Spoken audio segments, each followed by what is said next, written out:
Okay, everybody, welcome back. In this video, we're going to deal with information from Unit 3, Section 1 of AP Calculus, the chain rule. This is the chain rule part 2. If you saw the video from the chain rule part 1, we introduced the chain rule and looked at a few basic examples of the chain rule where we applied the chain rule to a single composite function. Today, we're going to open that up a little bit, and you see that in my intro today. Just because, hey, we have this fancy new method, the chain rule, for dealing with composite functions, that doesn't mean that any of the rules that we already know have changed. We can just use them with a wider category of potential functions, and the chain rule really opens things up as far as that goes. Prior to this, every time we had another function, we had to have just an x inside of that function because that was the only way we could take the derivative of it. Now that we have the chain rule, we can certainly extend beyond that. One big thing as we lead into this, the order in which the rules will be applied on what the function we're differentiating depends on what the function we're differentiating looks like. I kind of have a rule of thumb that I use when I'm taking derivatives, and I don't really have a name for it. I guess you could call it the reverse evaluation rule. But when I look at a function and I'm going to take the derivative of it, the way that I decide which rules I'm going to apply first is by thinking about the way that I would evaluate the function if I were trying to find the value of the function for some given value of x.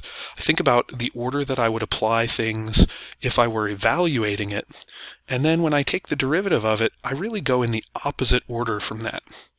So let's look at example 1, and I'll talk about exactly what I mean here. In example 1, we're finding the derivative of y equals x cubed times the quantity 2x minus 3 to the fourth. So suppose I wanted to find the value of this function for x equals 2. I would substitute 2 in both places where there's an x, and I would figure out what 2 to the third is, and I would figure out what 2 times 2 minus 3 is, and then I'd raise that to the fourth. And then the very last thing that I would do in my evaluation is I would multiply those two results together. And that tells me that when I'm taking the derivative of this, I'm going to start by applying the product rule, because that's the first thing that takes place in the derivative of this function. We've got y equals x cubed times the quantity 2x minus 3 to the fourth. So we're going to start by applying the product rule.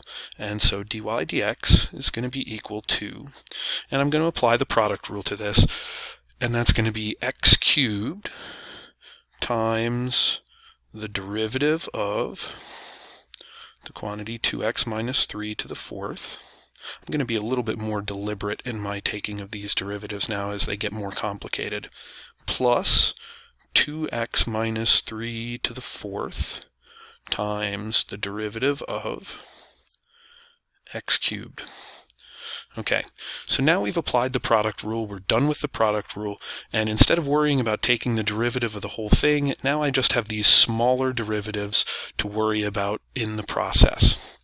And so I'm going to go ahead and take those derivatives. So I've got x cubed times, and now to take the derivative of the quantity 2x minus 3 to the fourth, I'm going to apply the chain rule. That's going to be 4 times 2x minus 3 to the third, that's the derivative of the outside, leaving the inside the same, times the derivative of the inside. The derivative of 2x minus 3 is just 2. And that takes care of that derivative.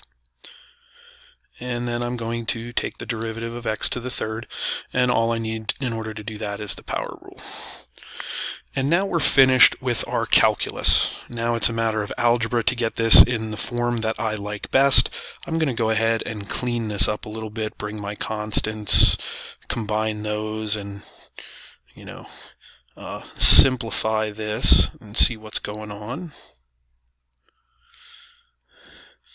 And I've mentioned before that it's a good idea for us to, factor things out when we have common factors here in our derivatives. So I'm going to do that. There's a lot we can factor out here. I can factor out an x squared from both of these. I can factor out a 2x minus 3 to the third from both of these. And then I can figure out what's left behind. When I factor x squared times the quantity 2x minus 3 to the third out of the first term, it leaves me with 8x. And when I factor it out of the second term, it leaves me with 3 times the quantity 2x minus 3. And now I'm almost done. The only thing I'm going to do is simplify what's inside the brackets here.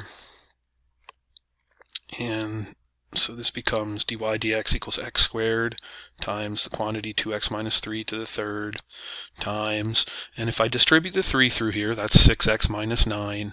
I can combine the 6x with the 8x that I already have. I'm not going to write a whole other line to do this algebra. And we end up with 14x minus 9 in our brackets there. And that is our derivative. All right, that's example 1.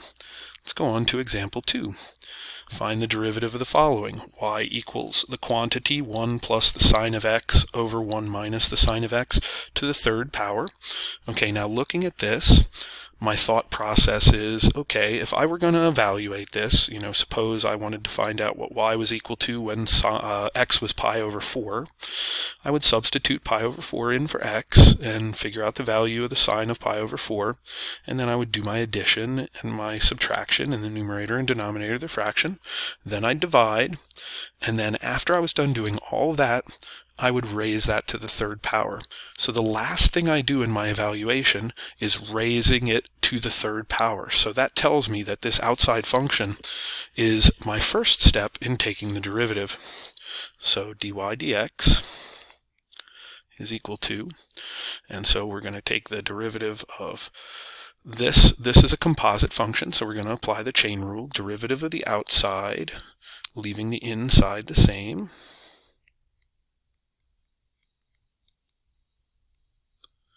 times the derivative of the inside, which is the quantity 1 plus sine of x over the quantity 1 minus sine of x.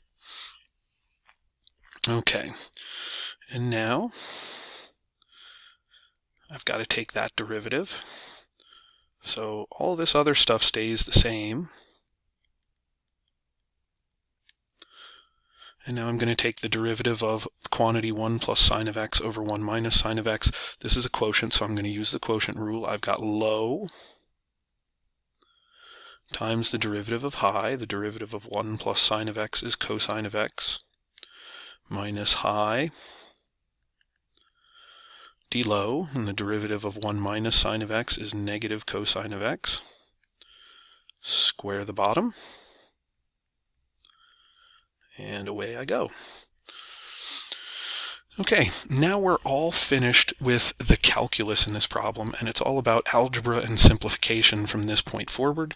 So I'm going to go ahead and write this dy dx is equal to, I'm going to do a little bit with this first part here. I'm going to, instead of writing as a fraction raised to the second power, I'm going to write it as the numerator to the second power over the denominator to the second power, which makes this 3 times 1 plus sine of x quantity squared over 1 minus sine of x quantity squared. And one of the reasons why I did that was because I see this 1 minus sine of x quantity squared in the denominator of this fraction, and so my goal here is going to be to eventually combine that with those quantity 1 minus sines of x that I have in that fraction. So I'm going to go ahead and multiply all this stuff out. I'm going to distribute the cosine of x through there. That gives me cosine of x minus sine of x cosine of x. And then I've got minus 1 times minus cosine of x, so that makes that plus cosine of x. And minus sine of x times minus cosine of x, that makes that plus sine of x cosine of x. All over the quantity 1 minus sine of x quantity squared. And now I should notice that these two things, minus sine of x cosine of x, and the plus sine of x cosine of x add together to make 0. And so this now turns into dy dx equals 3 times the quantity 1 plus sine of x quantity squared over 1 minus sine of x quantity squared times 2 cosine of x over 1 minus sine of x the quantity squared. And when I multiply those two fractions together, it gives me 6 cosine of x times the quantity 1 plus sine of x quantity squared over quantity 1 minus sine of x quantity to the 4th. And I'm done. There's my derivative in example 2.